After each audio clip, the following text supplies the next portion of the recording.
Asia and Europe, Americans have the undeserved reputation of being authors of the most materialistic civilization that ever existed. The undeserved reputation. Because never was there a culture so completely unmaterialistic. I define a materialist as a person who loves material and who reverences it and who delights in using it to its best advantage. And if you will examine the system of education through which most of our children are compelled to pass, you will discover that it imparts almost no knowledge whatsoever of any kind of material competence. Our education is exclusively bookish and is designed on the whole to train people to be bureaucrats, bankers' clerks, insurance salesmen, teachers, and we hope intellectuals. It is a curious thing, but in its weak moments, it admits that there are a lot of people going through the scheme who really will never qualify for graduate school, and not even perhaps for college. And for these it must provide, rather regretfully, some courses which train them for other things. It's always a joke among Europeans that in American colleges you can get an AB, you can get credits towards an AB for courses in basket weaving. And this isn't really so funny as it looks, because when it is the ideal that sort of everyone should go through college, if possible, you have to adjust to facts. You can't have a nation, you can't have a society in which everyone is always occupied in intellectual and computational pursuits. A few people have to be around who know how to handle the material world in a gracious way. And for these people we provide only regretfully, as an afterthought, that people who might otherwise be dropouts in high school should be given some courses which would prepare them for trades in carpentry, metallurgy, even perhaps auto mechanics, furniture makers, cooks, and so on. But as a rule, because these kinds of education in the academic world are provided only with regret, they are provided in a slovenly fashion.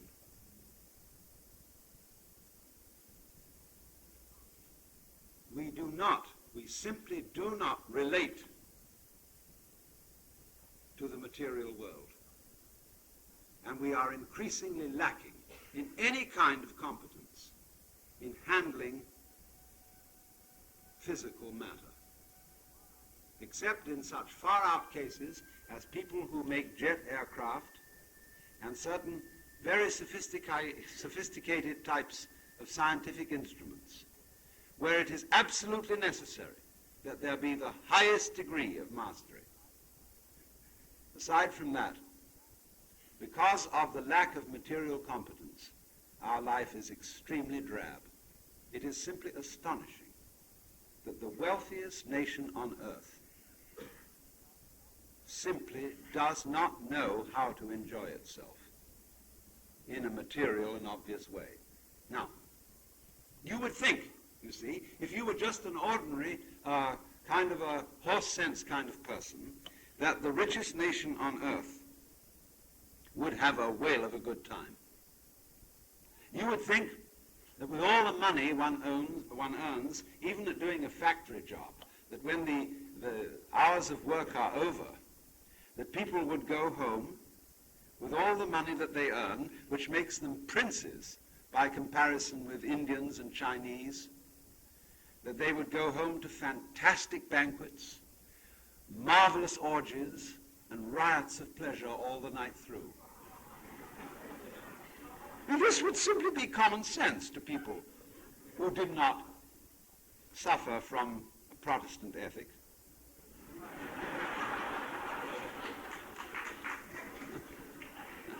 But in fact, what happens is this, that we've got life strictly divided into two categories, work and play. Work, on the whole, is something that you do to get money, and you are paid to do it because so much work is so deplorably boring that nobody wants to do it, so they'll pay someone else to do it instead. So while you do it, you watch the clock. You put in your hours, and then you get money for having done it, and then you're supposed to go home and enjoy yourself and have fun. Well, so what do? You get home, and instead of having fun, the main thing is to watch TV. And TV is an electronic reproduction of existence, which is cut off from you by a glass wall. It has no smell. If you're very rich, it has color. But you are as in a zoo, where you look at something beyond the bar where it says, do not touch the exhibits. You cannot touch it. You cannot mingle with it. You merely witness it in a passive way. And while you do this, you are served a TV dinner, which is something that was originally animal and vegetable, that has been frozen so as to deprive it of almost any taste at all. It is then warmed over, and you eat it not because you enjoy eating it, but because it's good for you. It enables you to continue living because it has been carefully studied that it has in it exactly the right amount of calories, carbohydrates, and vitamins.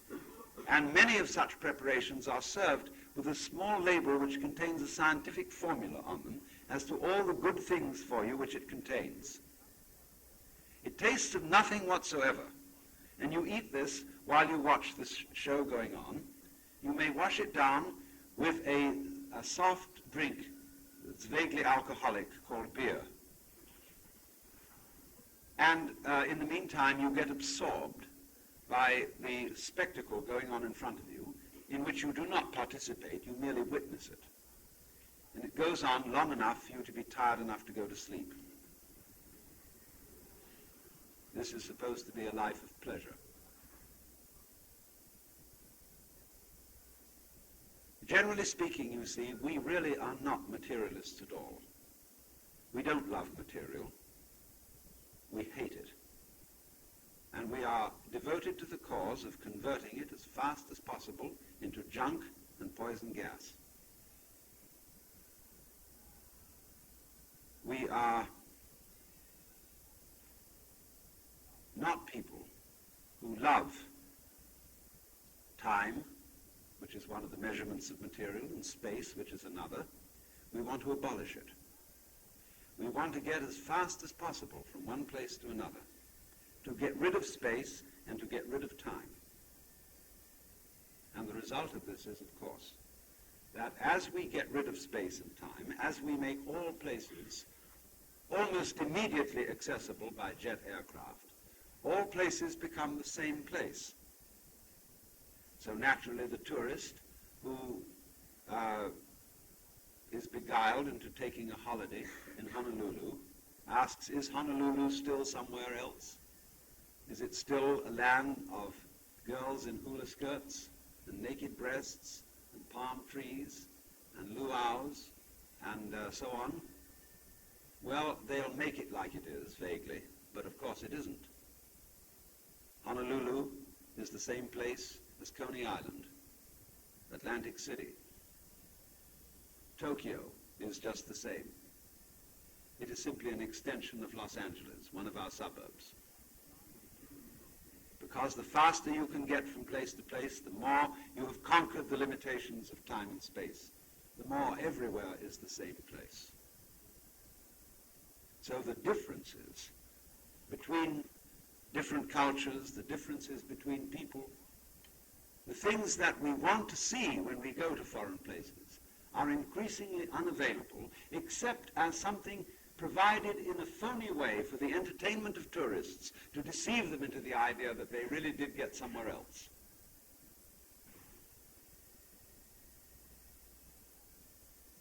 And look at another aspect of this. One of the basic things about material existence is, of course, eating, food. And as I just indicated, we eat, as in the case of the TV dinner, food that is good for us. You know, it's always said that the French eat with gusto, but the British eat apologetically. And we've inherited the British tradition. We eat, in a way, it is rather animal to eat. It's a little vulgar that you have to chew food and stick it down into your stomach, and it passes through your intestines, and so on. That's rather degrading. It means you are, after all, an animal, not simply an angel. And therefore, there should be good reason for doing this vulgar act. And the good reason is that it's healthy. And therefore, when you eat food, really, ideally, it should all be concentrated into a pill so that you wouldn't have to waste time, valuable time, over meals, but take in the necessary ingredients for the rather shameful fact that we have to exist in physical bodies, and get rid of it. And so, therefore, when you study in general the art of cooking in the United States, from coast to coast, it is pretty poor. It is not something that is done out of love, but something that is done out of duty. And so we are great adepts in what I will call eating the menu instead of the dinner. Because the dinner itself is thrown together in a hurry. It's simply a job. All sorts of people who have a certain amount of professional training cook, not because they like cooking, but because it's a job through which you can make money. Money which is perfectly abstract and inedible. This is a fallacy, you see, this division between work and play. That anybody who regards being a cook in a restaurant as something which is simply a job which you have to do in order to make money, and therefore can go out and have fun in something else besides cooking, has been absolutely deluded. He has been persuaded to spend a very substantial part of his life doing something which he hates doing in order that he may earn the wherewithal to do what is really fun later on. And this, insofar as our education is oriented towards training people for jobs, this is the colossal fallacy in it. The only jobs worth working at are those which you thoroughly enjoy. And it is possible to enjoy thoroughly being, say, a cook in a restaurant, if you are allowed to take delight in it and to reverence the fish, the flour, the vegetables, the fruit which are provided for you to work with. But as things stand, what happens is exactly the reverse. You go into a restaurant where they give you a menu which probably has colored photographs on it of each dish. And it says something like this: filet of Colorado mountain trout, fried to a delicate golden brown in breadcrumbs, garnished with fresh garden peas, French fried potatoes, and lemon wedge. The last time I encountered this, it was in a restaurant where they had the nerve to keep an open kitchen. And when I saw the so-called filet of Colorado mountain trout, incidentally, this was in Wyoming, it was a severe rectangle of some off-white substance which rattled when it hit the griddle.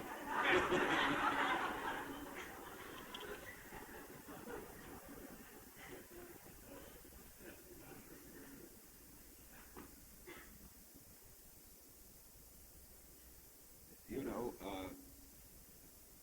the whole thing was completely mechanical, because there was in this process absolutely no love for the work itself. The cook, in other words, was wasting his precious time in life by going through the motions of being a cook in order to get money for enjoyment.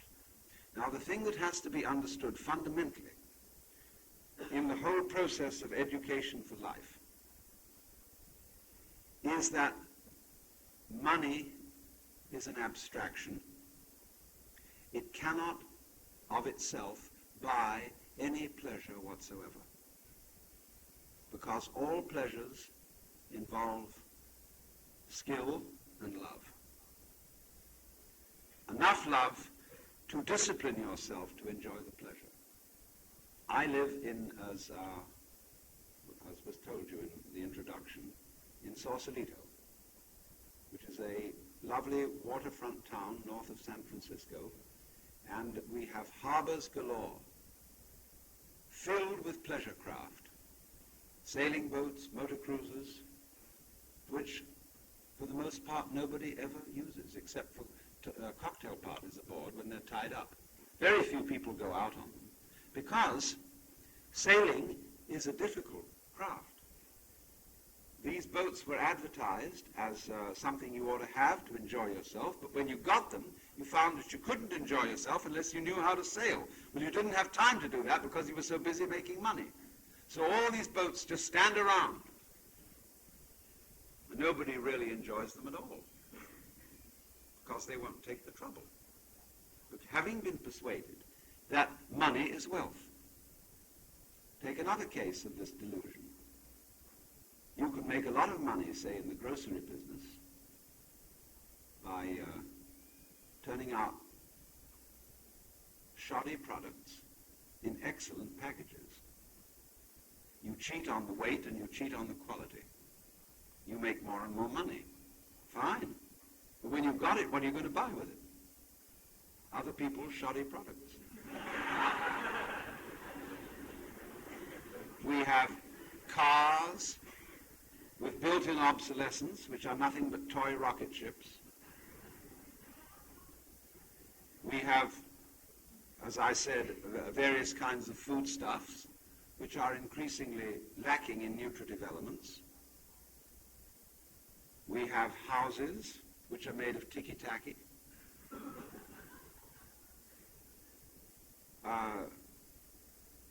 We have entertainment in which there is no participation. You're not allowed to join, you just watch.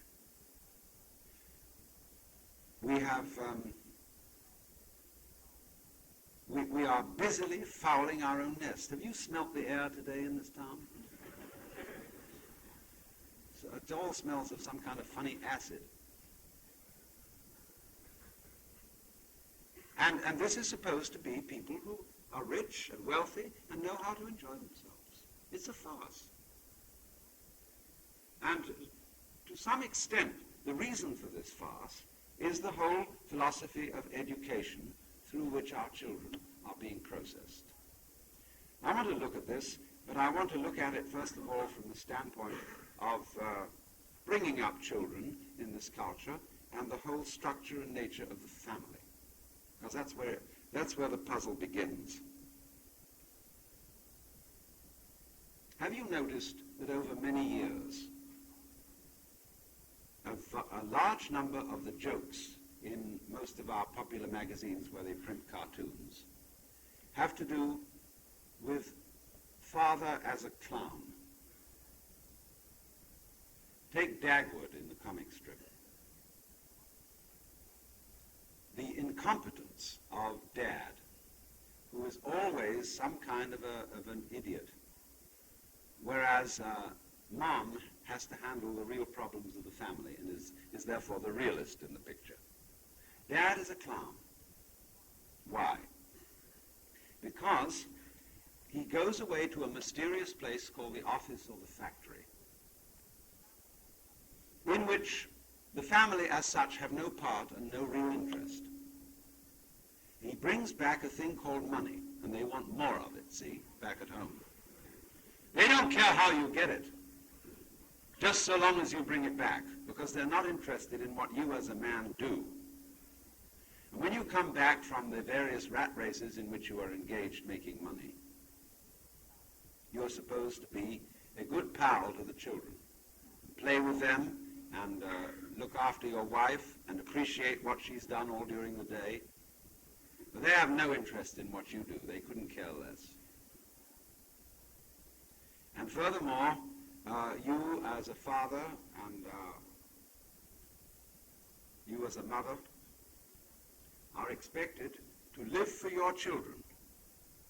Americans have an enormous sense of guilt because they have not done right by their children.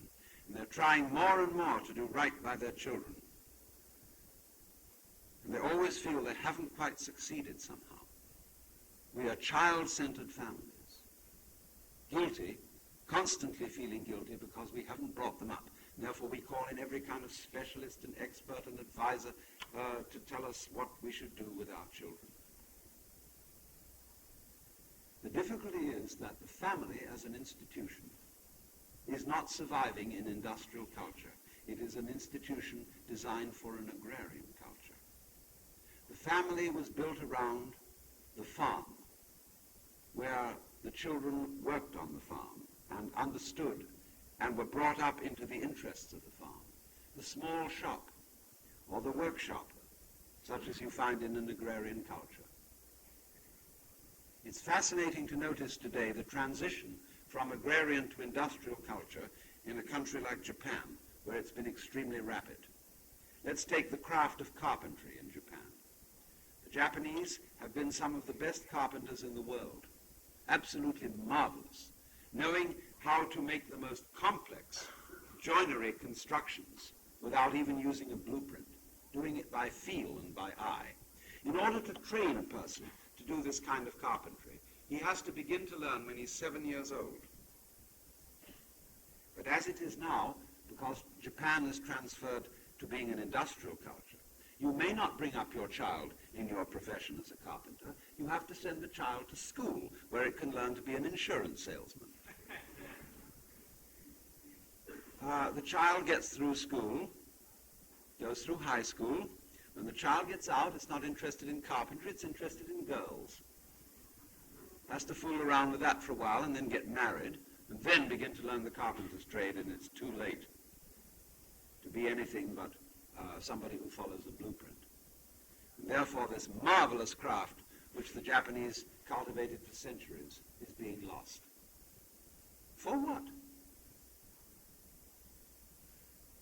I know many carpenters in the United States today who take enormous pride in their work, who love to produce a beautifully finished object made of wood, but they cannot find jobs because no employer can afford that time for his workman to finish a product. It has to be turned out looking good on the surface with a sort of veneer and varnish, but anything thrown together on underside.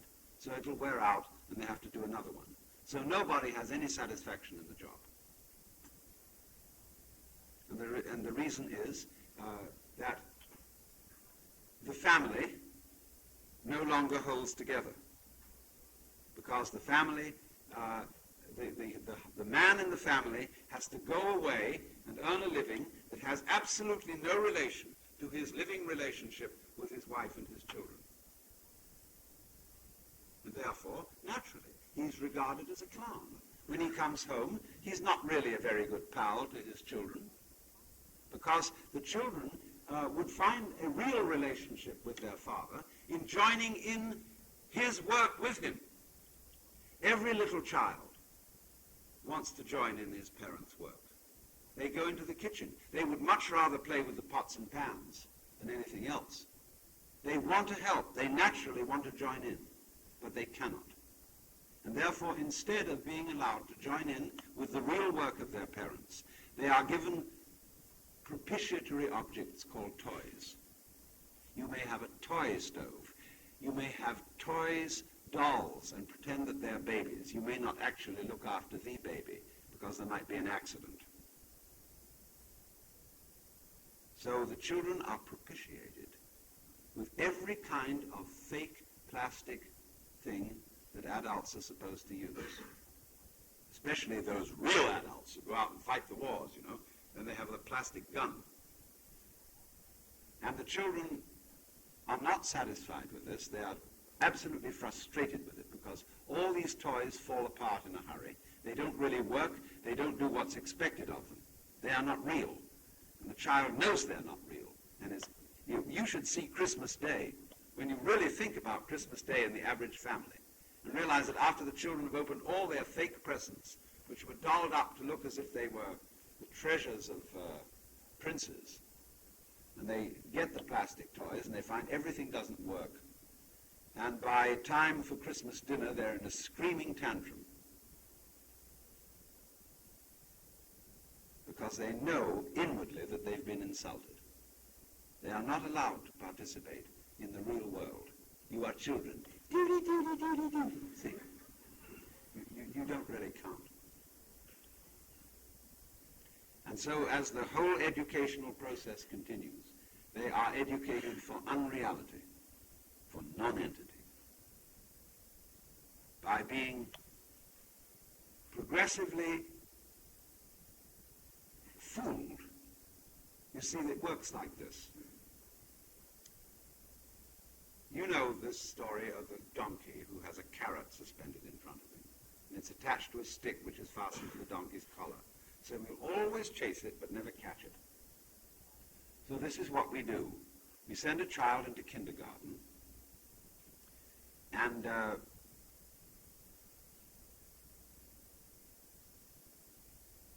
make him literate, more or less. Run, spot, run, and all that. And then the inducement is, if you learn this, you'll get into first grade. And wowee, if you do well there, you get into second grade. And so summer's a kind of a come-on, see? You'll go through the step-by-step educational process, and it's going to be a big event. When you get out of grade school, you go to high school. And the pace is coming on now, see? And you're going to get step-by-step up through high school because of something at the end of the line. You haven't got it yet. There's a thing coming. Go to college. Whew. Made it that far. And step by step you go on, and you get to graduate school. If you're smart at this point, you stay there.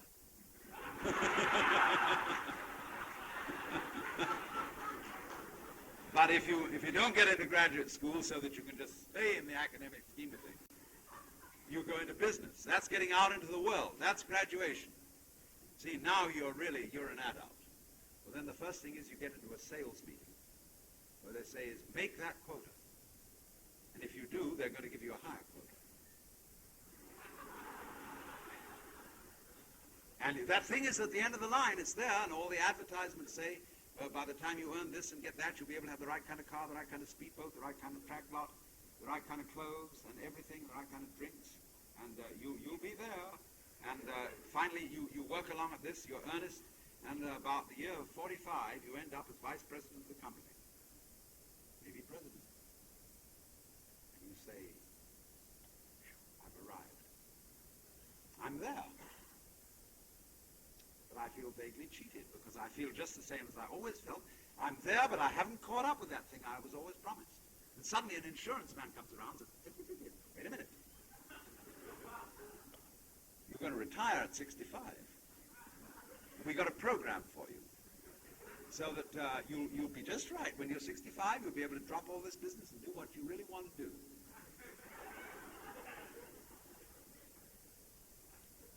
time you're not interested. Prostate trouble, bad teeth. Oh, you're just falling apart. Because you ate all the stuff that you were making to make money with. And money goes nowhere, it's absolutely useless. So you end up feeling you've been cheated. And the reason was simply this, that education was regarded as a process of preparation for something which never happened, never is going to happen. But you were always getting prepared for life. A real education is an entirely different thing. An education, in the real sense, is not preparation for life. It is actually living. It is the child participating in adult concerns and doing it now and realizing that the point of the process in which the child is engaged is not to prepare the child for the future, but to enjoy doing the thing today. Because the whole point is that there is no point whatsoever in making plans for the future except for those people who are capable of living in the present. If you are not capable of living in the present, plans are useless. Because when those plans come to fruition, you will be incapable of enjoying that fruition. Don't worry. If you are not capable of living in the present, don't make any plans. If you are capable of living in the present, then some plans may be useful, because they will produce something which you can enjoy and take part in. But it seems to me that the absolute point of any educational system that has any worth whatsoever is the progressive allowing of children to participate in activities that adults consider real and important. And that should begin very early. Instead of saying to children, no, you go away and play while we do what's important, let them in on what we consider important at once. But this is very difficult in what we call the child-centered family. If you regard what you do in life as not say, your profession, your vocation, your job, if you regard that merely as a means to an end, supposing you are making money in a factory, producing something worthless and trashy, but it pays, and you justify this on the grounds that it will give you money to bring up your children to do something better than you are doing, you are fooling yourself.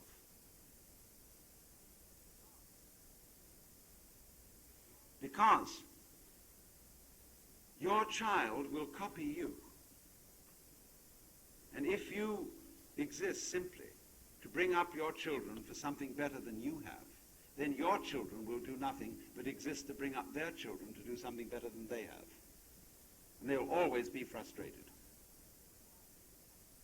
If, on the other hand, you are doing something in life, you have a vocation, a work which you're doing, which you are really interested in and which you thoroughly enjoy, and it's this that you live for and not for your children, then your children will catch your enthusiasm.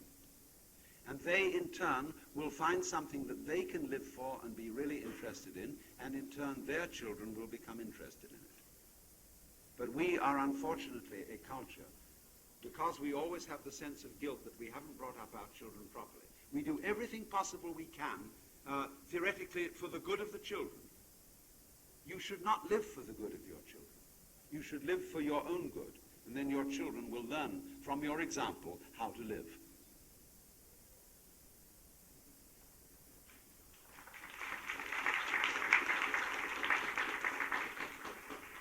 So then, education then is a progressive letting of children in to adult life. Not a preparation for adult life. The whole idea of preparation should be discarded. There is simply increased participation in what we're doing. I have just come from Mexico, from a very primitive area, where the educational system is sloppy. thank goodness. And I watch builders at work, and they're wonderfully skillful with brick. Here are the older men working on a house, surrounded with little boys who are their children.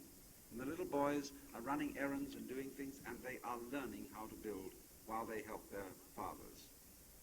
And they feel one with their fathers. Dad isn't some obscure being off there who they occasionally meet in the evening and who does something completely mysterious and is supposed to chum up with them on a purely play basis. See, what it is in our families, Dad comes home and he plays with the children about something trivial. He reads them a story about the mousie and the teddy bear. And having done that, he's satisfied his duty, he's done his penance, having had them. And but these so-called primitive Mexicans have their children working along with them. And those Mexican children, I'm not, of course, speaking of Mexico City and the great industrial slums of Mexico. I'm speaking of a very far-out village where they're mostly Indians. Those children are not children in the sense of cutie children. They're little men, the boys are, with a curious competence, and a curious wisdom. Little men who can be trusted to do all kinds of things,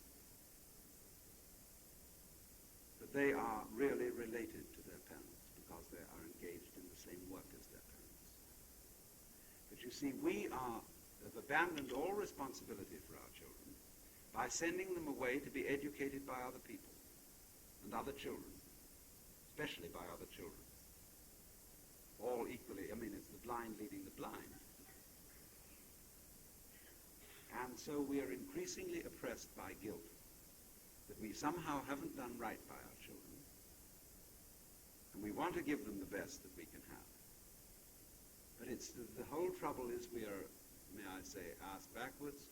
We are living for the children with nothing to give them because we do not have a real enthusiasm for our own vocation or profession or whatever it is in life. If you make it central, the idea of the Hindus of Yosvat Arma, or in the Christian terms, vocation, and that's the thing you really live for, not children.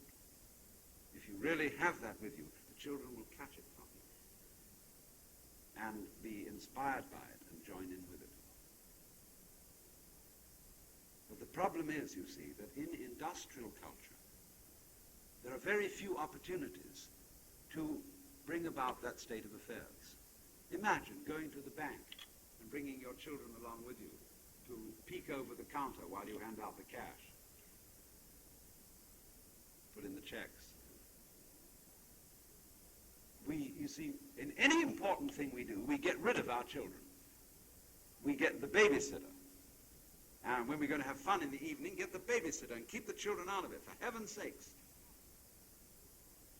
And this is simply symbolic of the fact that children are utterly excluded from real life. And they are put in these completely artificial schools where they learn to be cerebral and merely literate. They learn nothing of the fundamental art of handling matter.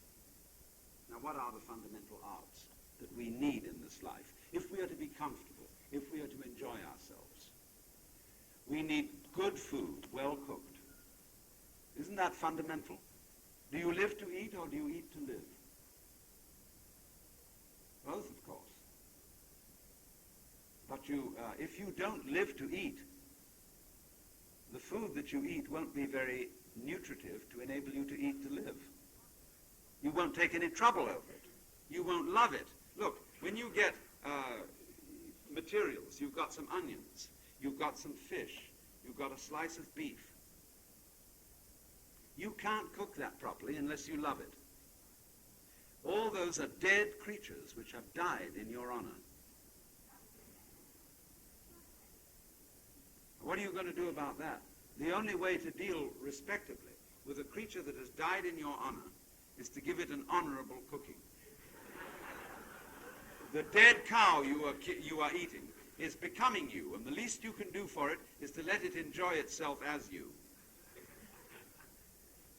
Therefore, the stove in the kitchen is an altar, and you are a priest at that altar. And you should reverence that gorgeous thing. Look at a beautiful mackerel that has been caught and prepared for you, handed out by the supermarket. You've got this thing. It's a living being that's died to give you life. And the best thing you can do for it is to prepare it royally. And you should brood over your stove with an act of love and see that it's exactly right. Most people have no idea how to cook fish in this country. They overcook it so that it's dry and tasteless because they don't watch it. They don't wait till the exact moment when it's right. Because cooking is regarded as a chore, something that poor wives have to do. Kicked off. Look at the kitchen. Most kitchens are like bathrooms. You know, you go into the bathroom to clean up, to excrete and so on, which is sort of nasty, so you put it out of the way. The kitchens also in most homes are whitewashed places with white refrigerators and white washing machines and white sinks that look like surgeries or bathrooms. I have always found a formula. Wherever you find a colorless kitchen, you will find tasteless food. Now, in any real life, in a real home, the kitchen is the center of the house. There's a great hearth where things are bubbling, and everybody gathers around that, waiting with eager appetites while they watch this thing prepared that's going to be just great. Everybody is just waiting there, sitting around the fire to begin. And instead of having, you see, most houses are nowadays designed so that you pretend you still have servants. So there's the parlor, or the living space, which is prepared off from the kitchen, where you are ladies and gentlemen, see? And then you have a room downstairs where the children play, the basement, the rumpus room. And you have this thing that you're ladies and gentlemen in the living room, and there's a kitchen off there, where actually the lady of the house shoots out all by herself, harassed, has to get all this stuff ready to present it as a big show to the guests, as if there were butlers and cooks and everything. Bring it on. There's nothing of the kind. Poor wife is alone, rushing, say when you're entertaining people in the evening, she's fixing all this stuff. Whereas if we were realistic, the kitchen would be the main room of the house. And everybody would gather around and watch it all being done, because nothing increases your appetite more than watching cooking. And we would treat this as a sacrament, the beautiful thing that's being done to get the food ready for us. But this simply doesn't happen, except in very few far-out bohemian homes where they've returned to this kind of thing.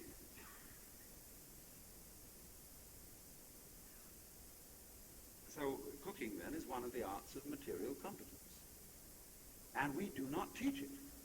You take a course in home ec, dietetics and so on in the average school, high school or college. It doesn't teach you how to cook. The class of dietitian and the class of cook are mutually exclusive, because the dietitian is taught to measure everything with a test tube, whereas a cook is taught to measure everything with a tongue. And you may have the right amount of this chemical, that chemical, and the other chemical in the food that you're cooking. But unless it is cooked with love rather than chemistry, it will give everybody indigestion, and their hair will fall out. What's another important thing in life of material competence? Well, obviously the house itself, the home, the building, the place you live in. A materialist, a person who thinks that the material physical world is important, as we are supposed to think, would therefore take a great deal of trouble to see that he has a house that is lovely to live in. Take a look around Los Angeles. we're living in clapboard, thrown together places that are an insult. We have ruined the Hollywood Hills here by leveling them off into terraces so that you could put the kind of houses that are designed to be built on a flat area. And they're put on the hills, and then the water courses are all changed, and when it rains heavily, Kim Novak's house is inundated with mud, which serves her right. I'm sorry, I like her very much, but she shouldn't have bought a house like that, because they're not adapted to the hills. If you like to live in the hills, you want to live in hills. Therefore, don't turn them into flat areas. Therefore, design a house which is appropriate to a hill. A house which will not disturb the hill, which will fit in with the contours of nature and the vegetation of nature as it already exists, which is what you wanted to live in and enjoy anyhow, wasn't it? Take another important aspect of material life, furniture. Have you ever looked at the furniture in Dagwood's home? You know, it's really one of the things that we suffer from is we have too much furniture. We have these enormous couches and armchairs that look like they were gun emplacements, and overstuffed monsters of things, and all kinds of fake antiques, and fake modern stuff too, because it's simply things that have been thrown together by people who didn't like doing it. Much better to have a very few pieces of furniture made by an artist who enjoyed making it than all sorts of claptrap that was thrown together and is always invariably advertised to be more than what it is, and causes frustration, bitterness, and disappointment, and a sense of having been cheated when it all falls apart and the drawers stick. And we have amazing pretentious beds, all sorts of headboards and ornamentations, and they are impossible to move around. When it comes to moving house, they're a great weight and an inconvenience. And unlike practical materialists such as the Japanese, we never learned how to sleep comfortably on the floor. Well, what else is important from the point of view of material competence? Well, we've considered, let's think of clothes. That's important. Here we come across something fantastic. We just don't know how to dress. All men in the United States, with some exceptions on the West Coast, look like funeral directors.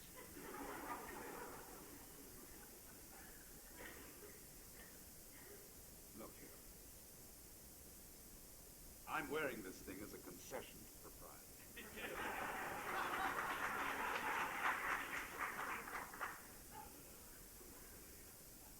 I don't know what's the matter, but it absolutely is a violation of the nature of cloth. Cloth, naturally, is a two-way system with warp and woof, and it's woven in rectangles. That's the convenient way to weave cloth. And therefore, cloth is straight stuff, which will hang upon the human body with great dignity and fall naturally into folds if made in, say, the form of a Japanese kimono. But this thing is a bastard uniform with buttons on the sleeve, which serve no other purpose than a relic of the days when they were there to prevent servants from wiping their noses on their uniforms. This thing simply cannot be folded or packed away without making it a muss, so that it has to be sent to the cleaners, or your wife has to iron it in order to be fit to wear. Because it is a fake which is designed to fit the human body, to fit the contours of the male figure, which is not in the nature of cloth. Cloth should hang on you, and then it is dignified. But when it is shaped in this way, it doesn't fit you. You have violated the nature of cloth, and therefore you've got yourself a kind of a silly garment. And furthermore, it is not comfortable. Let's take, for example, trousers. Trousers are designed for women, not men. Not all women look good in trousers. But certainly they are very uncomfortable for men. Men should wear freely flowing skirts because that suits their anatomy. But we could consider that sissy for purely abstract reasons. We wear all kinds of complicated neckties and buttons and everything to make us uncomfortable. And furthermore, our clothes are mostly badly sewn, rottenly put together, and very quickly fall apart. So that if you want really good clothes today, you must buy them from peasants.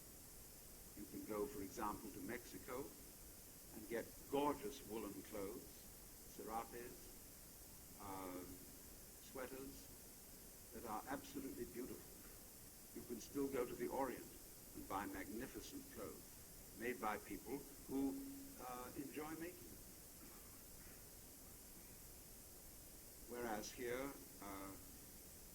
we dress in a colorless, drab way. And we wear this symbolic necktie, which is really a noose to be strangled with. We, in other words, don't enjoy clothing. We ought to enjoy clothing. What's the point of going around in clothes unless you enjoy clothes? What else is a matter of fundamental material competence that everybody ought to know about? Well, let's take lovemaking. That's very fundamental. But this is something that our children learn through whispered hearsay, or through a few courses in hygiene in high school, which tell the bare facts, but nothing of the art. And this is picked up in a sloppy, slovenly way because of this weird, here is the real payoff in this culture, where we say we are materialists. Ha-ha. In fact, what happens is this. Everything to do with sexuality is regarded as fundamentally dirty. It's associated with the toilet. And therefore, it's something basically prohibited. But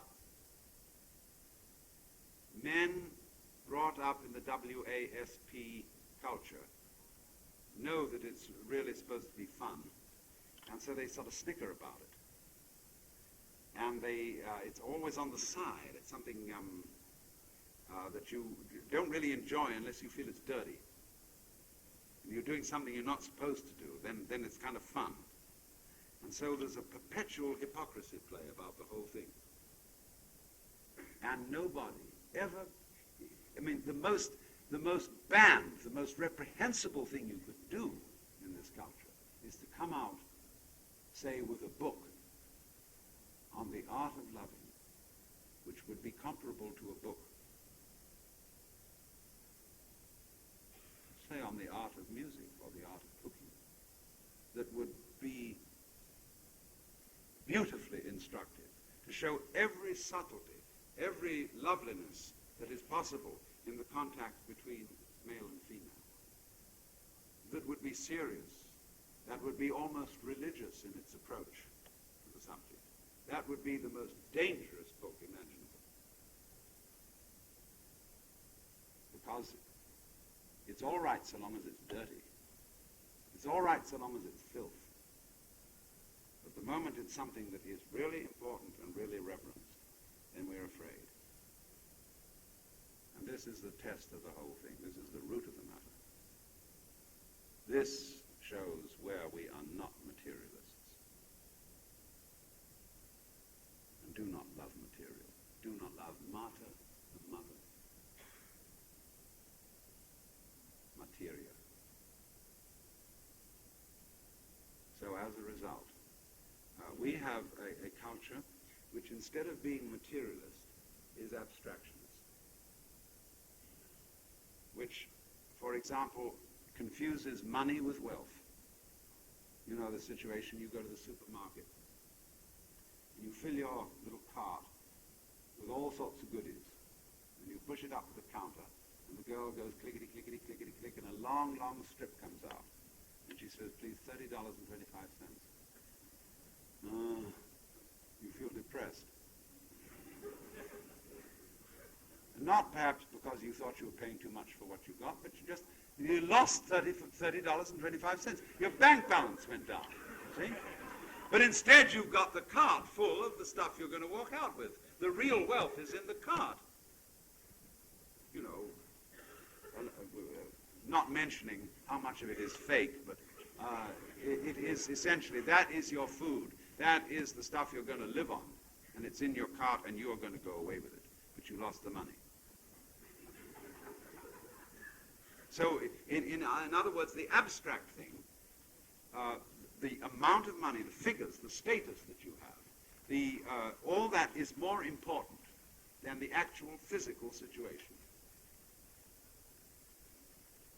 So likewise, going back to the subject of sexuality, the way things look, the way the girl is packaged, is much more important than what she is underneath. She must look right. She must have a figure of a certain fashionable kind. Hair done in such a fashionable way. Put a wig on her so that she'll really look right. Well, she has to take it off when she goes to bed, I guess. And then it's kind of a letdown.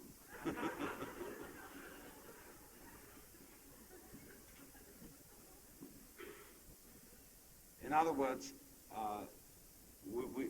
the point to understand that I'm trying to get across is that while we are priding ourselves on being masters of the material world, we have not mastered it at all, except in a few engineering dimensions where we really have done a good job. A jet plane is a remarkable triumph, even though it abolishes distance, even though it makes every place the same as every other place. It is in itself a triumph of material competence. But in all the fundamental things of life, in clothing, in cooking, in housing, in raising children, in lovemaking, we are the biggest material incompetence that ever existed, because our values are abstract instead of concrete. How it looks rather than how it feels. How it appears rather than how it tastes. And so I would think what I'm saying is that we need an education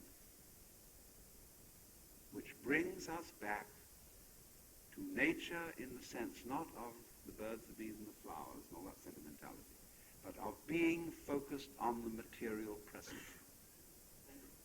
And knowing that this is where you live, and this is what you have to deal with. To be completely related to the physical, natural, material, or whatever you want to call it, here and now.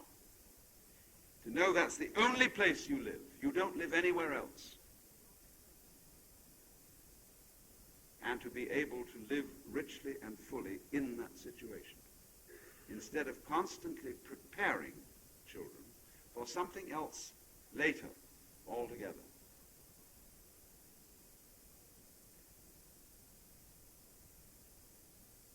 I think this means the easing of the school burden, first of all, by throwing a lot of it back on the parents.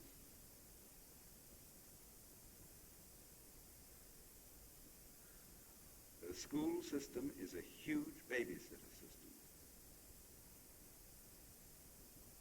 But that in turn requires that parents be in a position to take care of their children.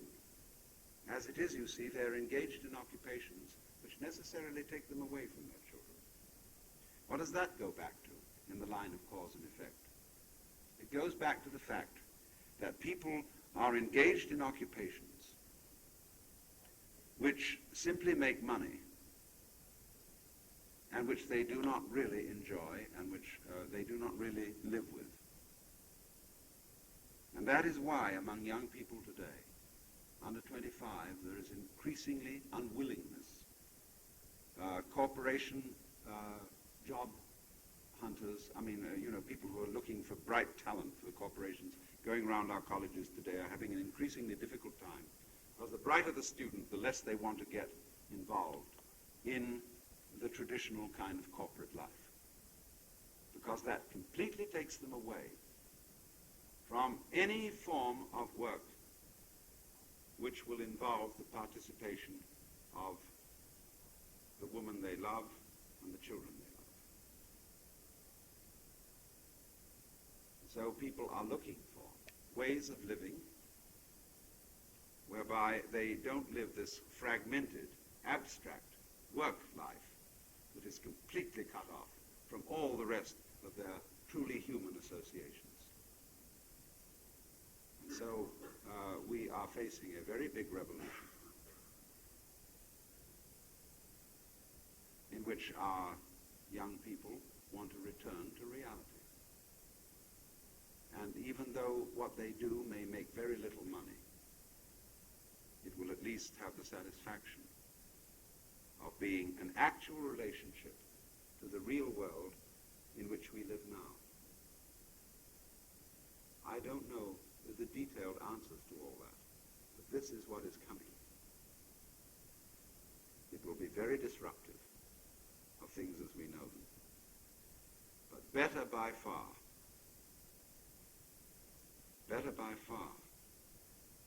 to live in contact with the actual here and now than to live a life of perpetual suspense, waiting for a gorgeous thing that's going to turn up. It never, never does.